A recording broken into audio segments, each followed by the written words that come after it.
Good morning, everybody. What is happening? What is going on? Coffee and a phone in the backyard on a Monday morning. You know what day it is. Well, it's Q&A day, not just Monday morning. We're gonna go through and I'm gonna go through everybody that wished me a happy birthday on yesterday's video and just say thank you. So this is a blanket thank you to Graham, John, Nerol, Rusty, Lucas, Jacob, Derek, Nuri, Winston, Dylan, Christian, Tia, and Justin, or Josh. Either way. There's a lot of extra noise this morning. We got dogs barking, we got horns honking. We had a couple planes fly over earlier when I was trying to film this earlier. Sergio, I just want to say I really appreciate the comment. He just said that this is the most underrated YouTube channel, and I really appreciate that. Not a lot of questions this week actually, so maybe we'll freeball it. Hey, I should have tried to make a cake. I'm sorry I didn't. Garrett Bates wants to know, do you have any training watch recommendations, specifically ones to catch splits, lap times, etc.? Keep up the great work. Always follow the dream. Appreciate it. Will do. I will always follow my dream because that's what I do on a daily basis. But training watch, I messaged you back, but here's a blanket answer for everybody. The Apple Watch, I'm not wearing it right now, but I usually am wearing it, is horrible for catching lap times, for catching splits, for catching anything like that. It's horrible. It has no physical buttons. You have to touch the screen. If you're going for like a long run, you want to calculate splits, you need GPS, you want that, great watch.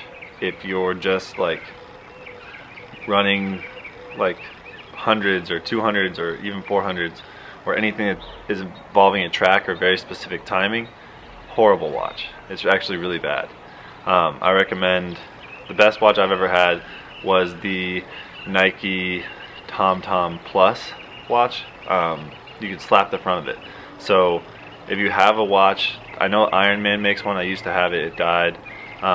It was called like the Slap to Stop or Slap Watch. I don't remember what it was exactly called, but you could slap the face of it. It's like you could just like tap the front of it, then it would create a lap time. So then you could instantly slap it, done. You have your start, you have your stop. You can start it and stop it that way too if you tap it twice.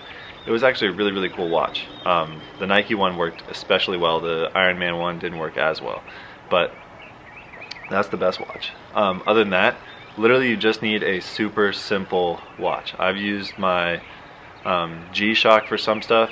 Buttons are kind of hard to press on it because it's made for like being impacted or like swimming with or like just getting beat up while you're hiking. So the buttons are kind of covered up, but the best watch is just going to be one that you can easily press the button on for start and stop and lap. You really don't need anything else other than that. Like time, like to tell you if you have to leave from your workout or what time you're supposed to start your workout or whatever, but then literally just start, stop, and then start, stop, and lap. If you're not looking for like a GPS watch. Other than that, I have heard that the Garmin ones are really, really good. One of my friends, Claire Thomas, she promotes a company. I'll put the watch up here. I don't know what I can't remember what it's called right now. But she promotes a watch company and she swears by them, but they also have physical buttons. They're like the round face ones. So if you can find a smartwatch with physical buttons, let me know, because I might be interested in that, because I do wear a smartwatch every day because I enjoy it, because it helps me like stay on task. When I have stuff that's on my phone, I can look at my watch. I don't have to pull my phone out all the time, and I don't get distracted by TikTok and Instagram and all that other stuff. I can literally just check my message, see if it's important, put it away. So I enjoy having the smartwatch. It's just no physical buttons, Apple. Just you have two little clickers on the side. Just let me use one of those as a start, stop, and then a lap button, and I don't have any other problems with the watch. That would make the watch infinitely better. Like I would literally use it for everything if it had just those two buttons were start and stop and lap. If you're an app developer, seriously, save the track world, save Nike, save Apple. Let us use the physical buttons. Wade wants to know how my teammates feel about filming, and I've never actually really asked them. I kind of asked them blanketly at the beginning of the season, like, hey, you know, I'm a vlogger. I'm going to be filming a lot of the practices, but occasionally they'll bring up, like, I showed them in a not so good light, and so I try and avoid that as much as possible. So if I'll try and cut out stuff that I wouldn't want to be in the video if I was being filmed by somebody else, and then I try and just show them in their best form as well. Obviously you guys have seen me at my best and my worst, so I don't really care what you guys see. It's more so just like if they're okay with it, and as far as I know, they are okay with it. And they know that if they all kind of watch it, so if they were to see something that they didn't like, they know that they can just come to me and I'll change it instantly. Like Devin was saying that I put the license plate of one of his cars in the video, so I actually took down the video, re-uploaded it like 3 hours later after I went through some of the footage and took the license plate out. Jacob, thank you for the birthday, and sorry I didn't see your question about the body dysmorphia and eating disorders a while back. No, I never struggled with them. I am a multi, so it's a little bit different. We can pretty much eat whatever we want, and generically we work out so much that we burn a ton of calories, and we're not super worried about our weight, so we're kind of in that nice class of athletes. I think that I know people at the University of Oregon that struggled with it, and it's very predominant in distance runners that are really worried about their weight because they don't want to carry it around the track with them.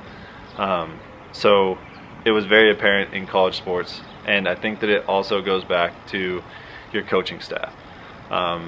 If your coach is supportive in whatever way they can be, or doesn't put the pressure on you to worry about what your body looks like or what your body needs to be, then you can progress in whatever manner you're going to progress in.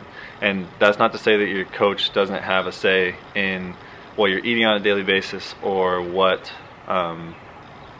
they think your body weight should be based on like what your health is at that moment and how fast you want to be running. So like for me, if I was 210 pounds, my coach would be like, yo Mitch, you need to lose some weight. But me as an athlete, I understand that. If I was 210, I would be very out of shape, not very athletic or bouncy or able to jump. It's similar to like a distance runner. There's a fine line, a fine balance, and I'm not by any means a person to instruct somebody into what they should be like consuming or anything like that. It's more so just there's a proper way to guide people into what they should be eating and what they should be doing physically to get their body to perform at a certain level, and then there's an improper way. And as long as you avoid the improper way, I think that everybody can make strides as far as that. If you are struggling with it, I know that there's a bunch of places you can reach out to, and I'm sure that there's people just in this channel that have struggled with it and have the ability to help others through it. So this is a community, so if you are struggling with it, reach out to somebody, and it's not something to be ashamed of by any means, or don't ever be ashamed of your body. Just let yourself grow and develop, and everybody's going to change, and everybody's going to be happy. Just, it's how you look at the world, not how, yeah, I don't know what I was going to say, but John, that's crazy that 25 years ago you were a senior in high school and deciding which college you were going to go to. Hopefully it turned out well. And as far as the video goes, that's kind of it. There weren't that many questions, so I don't know if you guys just don't have any interest anymore in the Q&As or what, but and that's actually going to be the end of the video. Nothing too crazy, just kind of a simple question, and more so just about the watch. So that's probably why this video was titled what's the best running watch for splits, lap times, and all that fun stuff. And to me it was the the watch back in the day. But anyways, remember, be nice to people, don't hurt yourself, don't hurt others, slow down, don't dance so fast. Thank you again, all of you, for a wonderful birthday yesterday. It was actually pretty fun. Had some guys, the team, come over, chill out, hang, max, relax, and yeah. Anyways, hope you guys all have a wonderful rest of your day, and remember that tomorrow I'm going to post a video, and yesterday I posted a video. Yesterday's video was a birthday video similar to this one, and we talked about some coffee from Peru. So if you like coffee from Peru, then maybe you should go peruse that video. And that's going to be the end. I'll talk to you guys all tomorrow. Okay, bye.